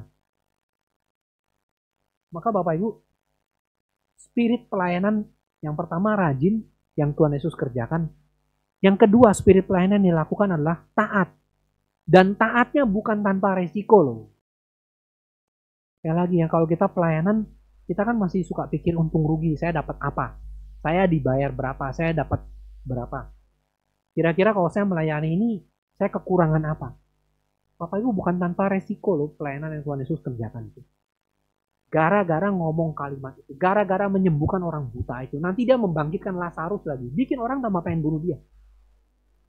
Bapak Ibu lihat ya, jadi waktu Tuhan menyatakan diri, orang bukannya percaya, orang pengen bunuh. Ya habis dia manusia sih. Dia bukan manusia, dia Tuhan. Dia Tuhan yang menjadi manusia untuk menebus dosa kita. Dan memang dia sedang menggenapi rencana Bapaknya. Sebagai Mesias, memang dia harus mati. Biarlah dipakai orang-orang itu. Bapak Ibu, dan dia melakukannya dengan bertanggung jawab. Dia mengatakan, kita harus. Jadi bukan cuma dia, kita. Murid-muridnya harus mengerjakan pekerjaan Bapaknya. Dan bertanggung jawab. Tuhan Yesus lebih takut kepada dia yang dapat membunuh tubuh. Bukan cuma membunuh tubuh, tapi juga membunuh jiwa. Lukas pasal 4. Jangan takut kepada orang yang bisa membunuh tubuh. Nggak bisa lakukan apa-apa buat jiwa. Takutlah kepada dia bukan cuma bunuh tubuh. Bisa berkuasa melemparkan jiwa orang juga dalam neraka. Jadi Bapak Ibu, kita harus. Nah Bapak Ibu, tapi nuansa kewajiban itu tidak muncul dalam hidupnya Tuhan Yesus. Walaupun dia mengatakan harus. Dia melakukannya dengan rela. Dengan rela. Maka ini menjadi teladan. Meskipun dia mengatakan harus ya. Demikian juga kita yang melayani Tuhan. Kalau kita melakukan melampaui kewajiban. Ya. Jadi bukan cuma sekedar karena saya wajib melayani, saya melayani. Tidak. Tapi karena saya sudah dibebaskan oleh Tuhan. Saya seperti si buta itu nanti. Saya sudah dibukakan mata saya. Saya sudah diselamatkan dari kematian, maka saya bebas melayaninya. Nah, waktu saya melayani pun tambah lagi, itu bukan cuma kekuatan sendiri. dikasih anugerah sama Tuhan lagi untuk melayani. Jadi nggak mau melayani, apa alasannya gitu? Kita harus mengerjakan pekerjaan-pekerjaan dia. Yang mengutus aku. Jadi dia lakukan dengan ketaatan kepada Bapaknya. Dan dia mengatakan, kenapa? Selama masih siang. Selama masih siang. Jadi ada waktu yang terbatas loh Bapak Ibu sekalian. Kita nggak ada kesempatan untuk terus-menerus melayani Tuhan loh. Ada orang-orang yang pikir, ya ini selama masih ada kesempatan. Bapak Ibu, ini saya bersyukur ya bisa kesempatan kita disiarkan secara live begini, bahkan ditaruh di YouTube ya. Harap nanti ini masih bisa didengar oleh orang-orang lain juga, bisa jadi berkat gitu ya. Tetapi Bapak Ibu, ini kesempatan semacam ini nggak tentu ada loh. Kesempatan untuk pelayanan. Bayangkan berapa banyak hamba Tuhan lain nggak punya kesempatan seperti ini. Ada hamba Tuhan yang kesulitan untuk bisa berkhotbah. Kenapa? Mereka nggak punya internet. Kuotanya terbatas. Mereka nggak punya kayak kita semacam kayak studio begini untuk melakukan. Ngomong-ngomong Bapak Ibu, ini kalau mau di-shoot sedikit ya nanti di bagian akhir ya. Bapak Ibu akan lihat, ini ruangan kosong sekali. Saya bicara cuma kepada beberapa gelintir orang. Harap Bapak Ibu nanti bisa mendengarkan yang lebih banyak ya, yang di YouTube. Gak semua orang dapat kesempatan pelayanan. Dan gak semua dapat terus. Gak semua. Waktunya pendek. Tuhan Yesus sadar ya, ada seorang yang mengatakan ya, mulai dari fajar di Bethlehem waktu sudah dilahirkan, sampai nanti sore di Bukit Golgota. Jadi waktunya cuma itu tuh, mulai dari fajar di Bethlehem sampai dia di Bukit Golgota. Bahkan umur 30 tahun baru mulai pelayanan. Itu dia cuma punya waktu segitu. Nggak panjang. Bapak Ibu, bahkan ada pengikut Kristus yang hari-harinya lebih pendek daripada Tuhan Yesus. Ada. Di dalam sejarah ada seorang namanya Robert Murray McCheyne. Ya, seorang pelayan Tuhan. Mati umur 29 tahun. Mati umur 29 tahun. Pelayanan dia nggak terlalu panjang, tapi dia tulis buku, dia berkarya ya, dia melayani, menjadi misionaris, nggak panjang. Ya, seorang misionaris lain, Jim Elliot, ya, pergi ke Ekuador, sama Bapak Ibu, umurnya juga mirip, 29 tahun, lebih muda dari Tuhan Yesus, baru mendarat, belum sempat untuk memberitakan Injil, sudah ditombak sampai mati. Jadi ada orang-orang yang umur hidupnya itu nggak panjang Bapak Ibu. Ya. Istri saya juga seorang hamba Tuhan, dia umurnya nggak panjang. Kelahiran 81, tahun lalu meninggal baru 38 tahun. Tapi dia meninggalkan beberapa khotbah, dia membuat beberapa tulisan meskipun tidak terlalu banyak. Ya ada di laptop ini, ada beberapa tulisan-tulisan dia. Umur nggak panjang Bapak Ibu. Jangan pikir kita punya umur panjang terus, kita nggak tahu. Nah bedanya Tuhan Yesus tahu, dia kapan, kita nggak tahu. Robert Murray McCheyne nggak tahu, Jim Elliot nggak tahu. Banyak orang yang nggak tahu umurnya berapa panjang. Belum lama ini ada kebaktian penghiburan, 2 jemaat kami meninggal. Yang satu umur 90, yang satu baru 35 ya. Itu masih sangat muda, masih cantik. Dan dia melayani dengan diam, dengan tenang gitu ya. Anak yang punya prestasi yang baik juga di dalam kelihatan dalam pekerjaan, bahkan dalam kuliahnya ya, lulus dengan cum laude. Waduh, kita nggak tahu umur kita berapa panjang. Jangan disangka kesempatan pelayanan tuh ada terus. Tuhan Yesus bilang bekerja selama siang, karena nggak tahu. Kita nggak tahu berapa lama, maka kita berjuang dalam hidup tuh bukan buat hidup bersenang-senang, enggak Bapak Ibu. Untuk bertumbuh, bukan untuk bersenang-senang. Oke lah, ada waktu kita beristirahat, bersenang-senang, sekali-sekali boleh, tapi bukan jadi utama.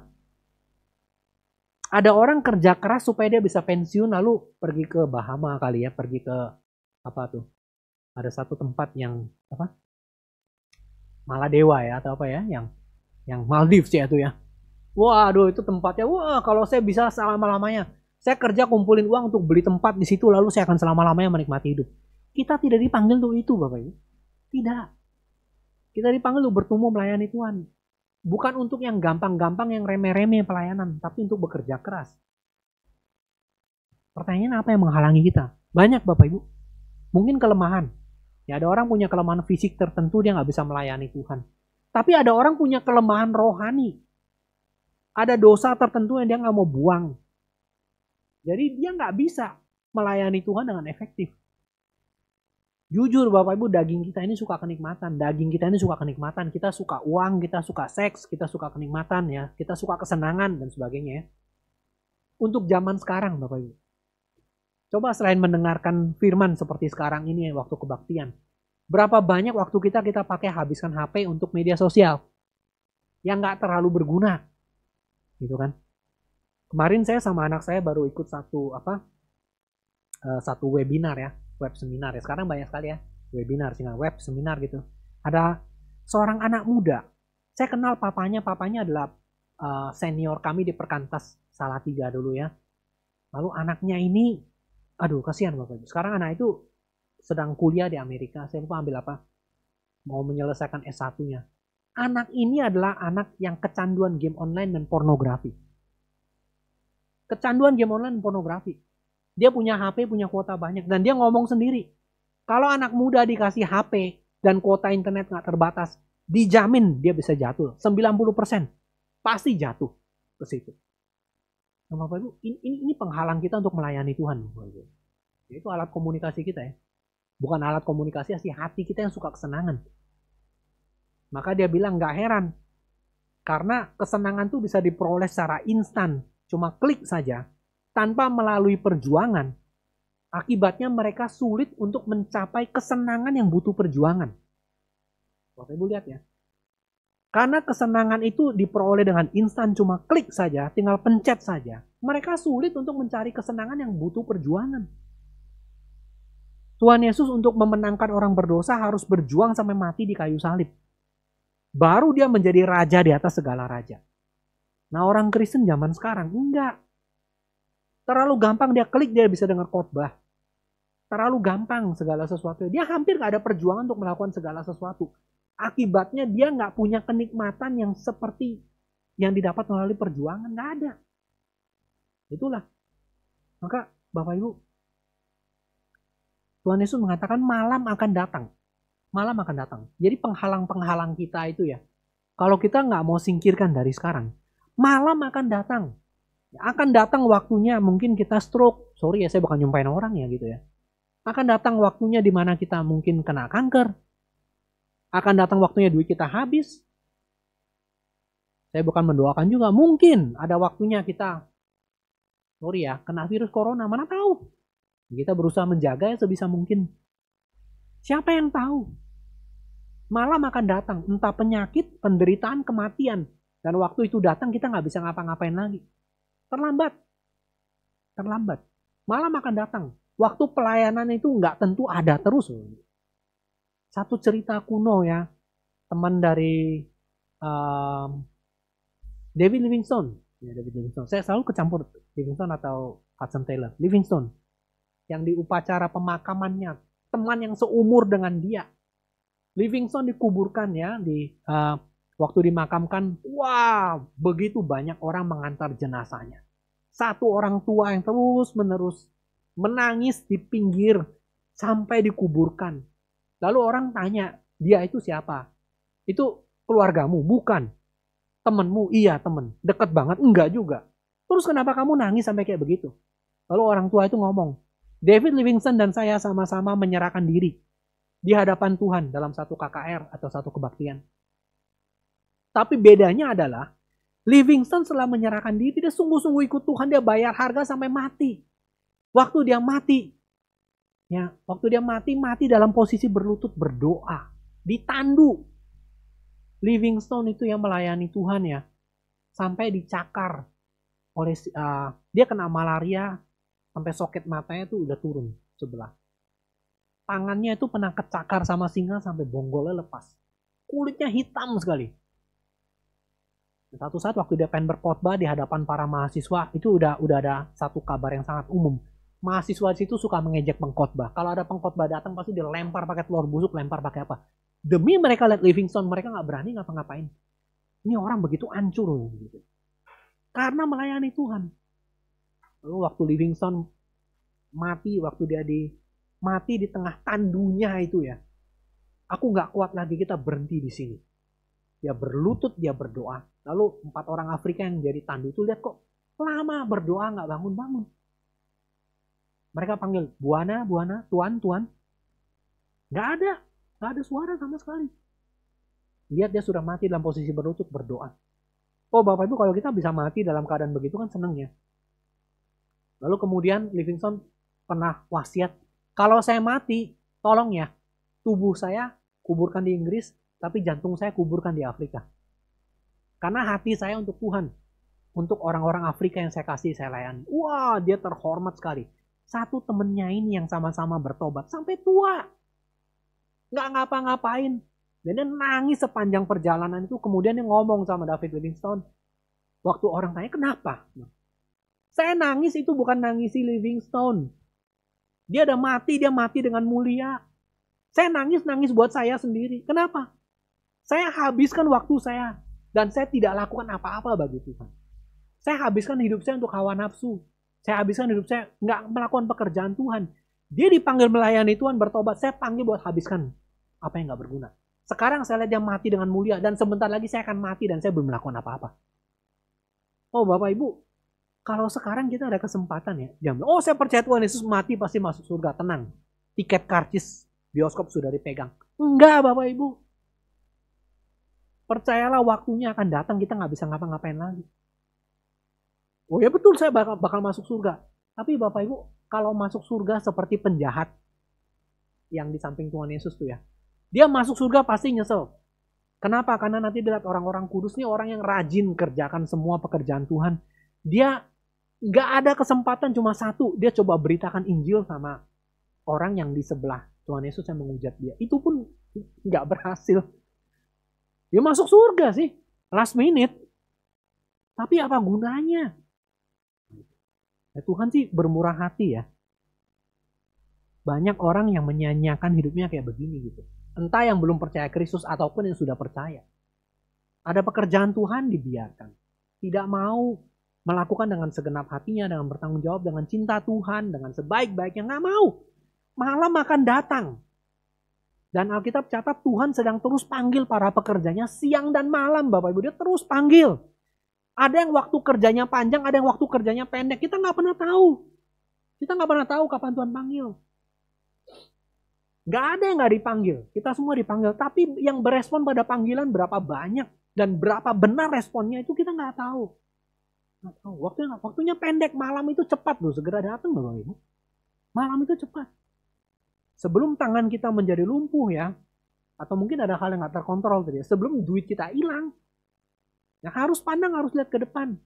Saya pernah menceritakan cerita ini juga ya. Seorang yang rajin sekali kasih cek untuk satu lembaga pelayanan tertentu. Dan setiap kali dia kasih, waktu itu belum ada transfer kelihatannya, jadi masih dalam bentuk cek. Orang yang lembaga pelayanan ini selalu datang ke kantor dia dan dia kasih cek, dia tanda tangan, dia kasih sendiri pada orang itu. Nah satu saat waktu dia kasih, orang itu masuk, dia kasih cek. Lalu orang itu waktu dia pengen pergi keluar, karyawan dia masuk satu. Bos, celaka bos. Kenapa? Pabrik kita yang satu itu kebakar. Wah, kebakar ya? Panggil yang tadi barusan keluar. Overheard. Kedengaran sama orang yang barusan keluar, barusan terima cek itu. Pabriknya kebakar. Paling ceknya ditarik. Terus waktu orang itu datang kepada bos itu, saya boleh nggak minta cek yang tadi itu? Kan bener. Udah deh. Nggak jadi lembaga pelayanan kita nggak dapat dukungan keuangan hari ini. Enggak. Tolong keluarkan. Nah, dengan agak berat hati dia keluarkan, dia kasih. Lalu apa yang terjadi? Di depan orang itu, dan di depan karyawan yang bilang dia punya pabrik kebakar. Disobek itu cek. Nah, kaget dia. Dia keluarin satu lembar baru. Dia tulis lagi dengan nilai yang sama seperti tadi, tapi ditambahin 1 0. 10 kali lipat. Karyawannya atau mungkin dia punya CEO atau dia punya manajer atau apa gitu. Bos, nggak salah bos. Itu pabrik baru kebakar. Dia bilang, bukan cuma pabrik kebakar. Mumpung saya masih ada pabrik. Entar kalau udah nggak ada pabrik, mau kasih pun udah nggak bisa. Nah, itu orang-orang yang mengerti ya bahwa uang tidak selama-lamanya ada di tangan kita. Kesehatan tidak selama-lamanya ada di tangan kita, Bapak Ibu. Kesempatan pelayanan nggak selama-lamanya ada di tangan kita. Nggak selama-lamanya. Ada waktunya nanti Bapak Ibu kita akan jatuh sakit, jatuh miskin. Waktu itu uang kita udah nggak bisa berguna dipakai lagi, kesehatan kita udah nggak bisa dipakai lagi, talenta kita udah nggak bisa dipakai lagi, nggak ada gunanya lagi waktu itu. Maka sebelumnya nggak terkontrol itu terjadi, ya Tuhan Yesus pandang ke depan. Resikonya mati, betul. Tapi jangan takut kepada yang bisa membunuh tubuh tapi nggak bisa bunuh jiwa. Wah, itu kalimat luar biasa sekali. Ini kalimat yang memberikan keberanian yang luar biasa bagi semua orang yang melayani Tuhan. Tuhan Yesus tahu. Tapi waktu kita baca, kita renungkan lagi ya. Sebelum si buta itu bisa dipakai melayani Tuhan ya, Tuhan yang melayani dia dulu. Bapak Ibu, sebelum kita bisa dipakai sama Tuhan ya, Tuhan layani kita dulu Bapak Ibu. Kita tuh yang buta ya, diciptakan ulang sama Tuhan. Tuhan Yesus pakai ludah, jorok sih ya. Tapi jangan coba-coba, Bapak Ibu nggak mungkin berhasil. Itu Tuhan yang lakukan, dia ludahi tanah, dia kucek-kucek ya.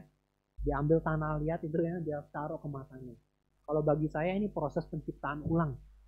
Seperti Adam dan Hawa juga dibuat dari tanah liat. Saya percaya Tuhan bikin mata orang itu lagi. Mungkin cuma karena alasan higienis aja Tuhan Yesus suruh suci. Saya yakinlah ludah Tuhan Yesus nggak mengandung virus. Mungkin saya salah ya. Dia manusia juga ya. Tetapi dia suruh suci. Akhirnya matanya bisa lihat lagi. Kita ini kalau nggak diciptakan ulang sama Tuhan, mata kita nggak bisa lihat Bapak Ibu. Nggak bisa lihat Kristus sebagai Tuhan, nggak bisa.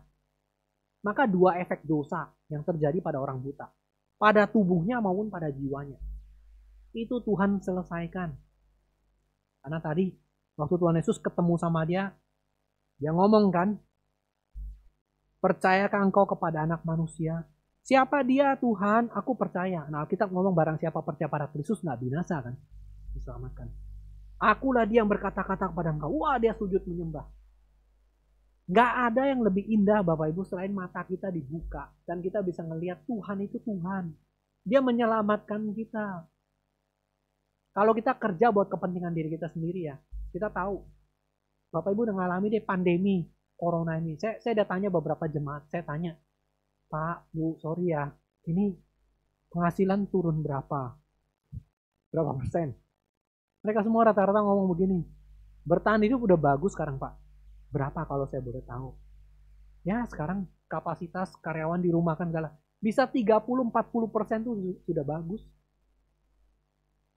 Kita tahu kalau kita kerja buat pekerjaan kita, itu pandemi bisa ngancurin pekerjaan. Inflasi, kekayaan kita bisa digerogotin. Taruh uang di bank, taruh uang di saham, nilai saham bisa turun. Perang. Ini Bapak Ibu nggak tahu nih ya, katanya Laut Cina Selatan ini sekarang lagi ramai nih.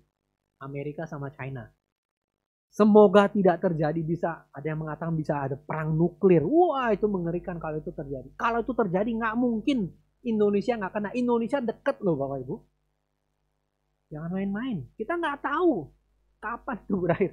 Kalau bomnya jatuh dan kemungkinan mereka iseng, mereka tembak sembarangan, kena Indonesia.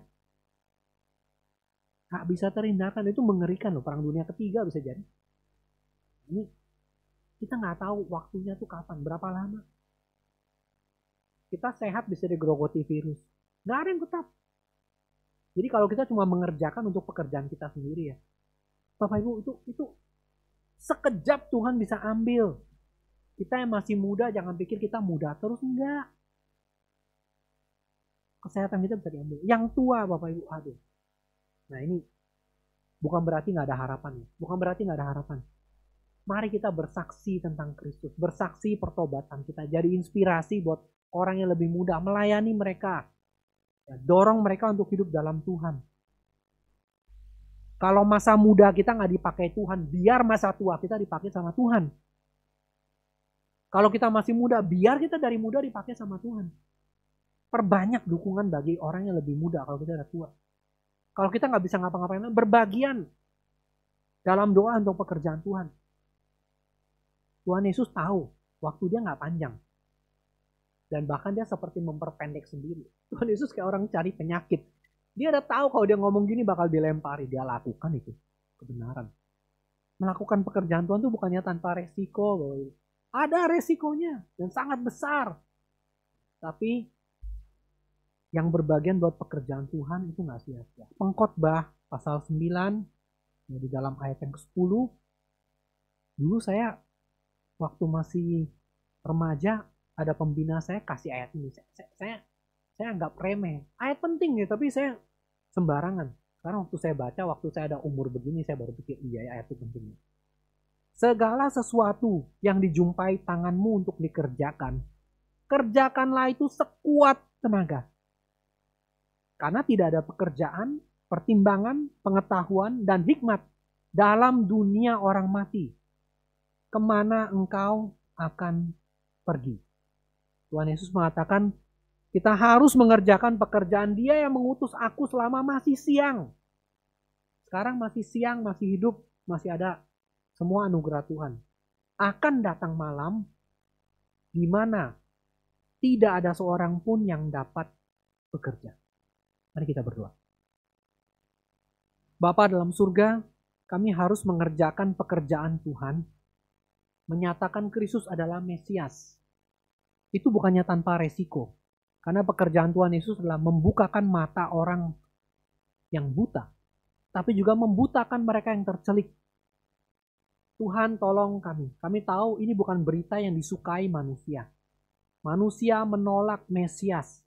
Manusia menolak Juru Selamat. Tapi pekerjaan itulah yang harus kami beritakan Tuhan. Selama masih siang, akan datang waktunya malam, orang tidak dapat lagi mendengar. Kami tidak dapat lagi bekerja. Semuanya akan selesai. Penyakit, penderitaan, kematian itu bisa menghampiri kami kapan saja. Karena itu tolong kami, apa yang dapat kami jumpai untuk kami kerjakan bagi kemuliaan Tuhan, biar kami kerjakan semuanya itu. Kami tahu daging kami itu lemah, lebih suka kesenangan, dan kami tahu kami lebih tidak mencintai Tuhan. Karena itu selamatkanlah diri kami Tuhan. Karena untuk kenikmatan yang lebih besar, kami harus memperjuangkannya. Untuk kemuliaan Tuhan yang lebih besar. Untuk orang dapat mengenal Engkau adalah Mesias.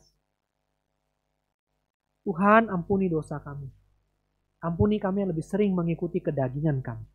Selamatkan hidup kami. Di dalam masa-masa semacam ini, justru kami makin mengingat, segalanya terbatas. Ada waktunya, semua akan selesai.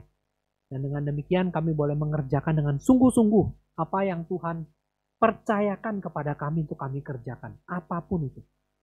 Bagi Tuhan, bagi kemuliaan Tuhan. Di dalam nama Tuhan kami Yesus Kristus, kami berdoa. Amin.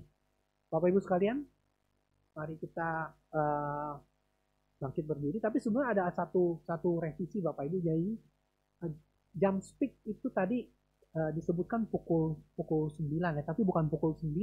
Speak Roh Kudus itu mulai dari pukul 8 ya. Jadi ini tulis 9 memang, tetapi akan dimulai pukul 8. Jadi yang di dalam yang sudah mungkin kita terima brosur-brosur digital itu bentuknya adalah menyatakan pukul 9, tapi ada revisi pukul 8. Jadi mulai pukul 8 ya. Ini ada revisi, mungkin nanti ada revisi dalam brosur juga. Bapak perhatikan speak Roh Kudus yang ketiga dan karunia pelayanan oleh Pendeta Siventong dan rekan-rekan 29 Agustus mulai pukul 8 hari Sabtu. speak.stemi.id spik.stemi.id.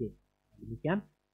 Mari kita bangkit berdiri bersama-sama Bapak Ibu sekalian. Kita akan menyatakan pengakuan iman kita. Pengakuan iman rasuli demikian. Aku percaya kepada Allah, Bapa yang Maha Kuasa, Khalik langit dan bumi. Dan kepada Yesus Kristus anak yang tunggal Tuhan kita. Yang dikandung dari Roh Kudus. Lahir dari anak darah Maria. Yang menderita sengsara di bawah pemerintahan Pontius Pilatus. Disalibkan, mati, kuburkan, turun ke dalam kerajaan maut. Pada hari yang ketiga, bangkit pula dari antara orang mati. Naik ke surga, duduk di sebelah kanan Allah, Bapa yang Maha Kuasa. Dan dari sana ia akan datang untuk menghakimi orang yang hidup dan yang mati. Aku percaya kepada Roh Kudus, gereja yang kudus dan am, persekutuan orang kudus, pengampunan dosa, kebangkitan tubuh, dan hidup yang kekal. Amin. Silakan duduk Bapak Ibu sekalian. Bapak Ibu kita akan bersama-sama memberikan persembahan untuk pekerjaan Tuhan. Persembahan bukan diberikan untuk pembicara, tapi untuk pekerjaan Tuhan. Dan Bapak Ibu ada dua persembahan. Yang pertama adalah untuk mendukung pekerjaan Tuhan rutin di GRI Kertajaya, itu yang ada tulisan kantong merah. Bapak Ibu dapat scan QR code. Sedangkan kantong biru ini adalah masuk minggu ketiga, kita akan mendukung GRI Pusat untuk pekerjaan mandat budaya, untuk museum, untuk concert hall. Bapak Ibu yang ingin berbagian dapat scan QR code untuk kantong biru. Untuk pekerjaan Tuhan di GRI Kertajaya, Bapak Ibu dapat scan yang tulisan kantong merah. Mari kita memberikan persembahan dengan sukacita dan kita menyanyi lagu nomor 260. Kita menyanyi lagu keempat. Apa yang kau perbuat bagi Yesus.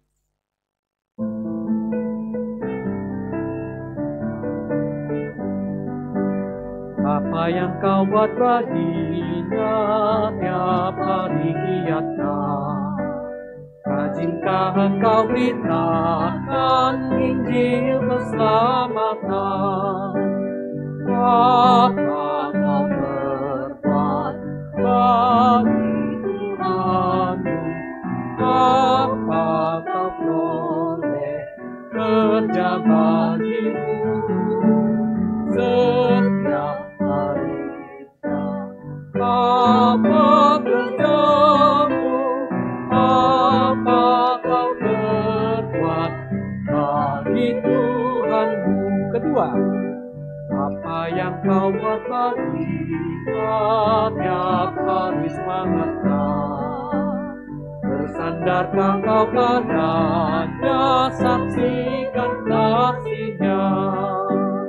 Apa kau berbuat bagi Tuhanmu? Apa kau boleh kerja bagimu? Setiap harinya apa kerjamu? Apa kau perbuat bagi Tuhanmu? Ketiga, apa yang kau buat bagi dia menebus waktunya? Malam gelap siang pun datang, siap jumpa wajahnya. Apa kau berbuat bagi Tuhanmu? Apa kau boleh kerja bagimu? Setiap harinya apa kerjamu? Apa kau perbuat bagi Tuhanmu?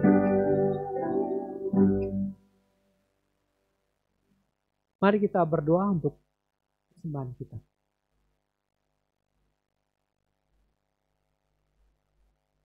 Bapa di dalam surga, terimalah persembahan yang kami berikan dalam segala keterbatasan kami.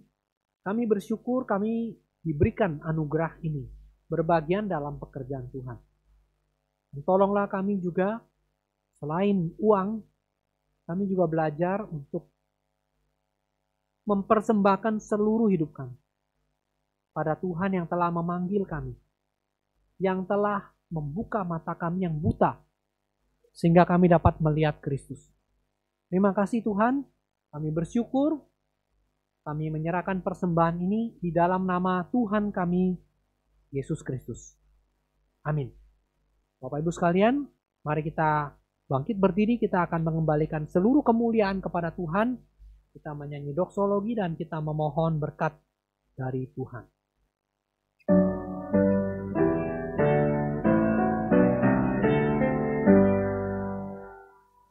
Puji Allah Bapa Putra, puji Allah Roh Kudus, ketiganya yang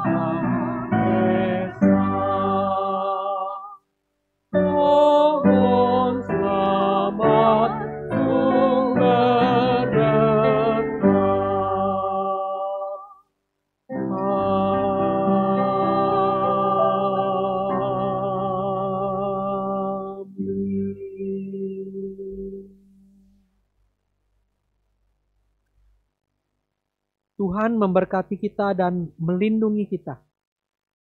Tuhan menyinari kita dengan wajah-Nya dan memberi kita kasih karunia. Tuhan menghadapkan wajah-Nya kepada kita dan memberi kita damai sejahtera. Amin. Amin.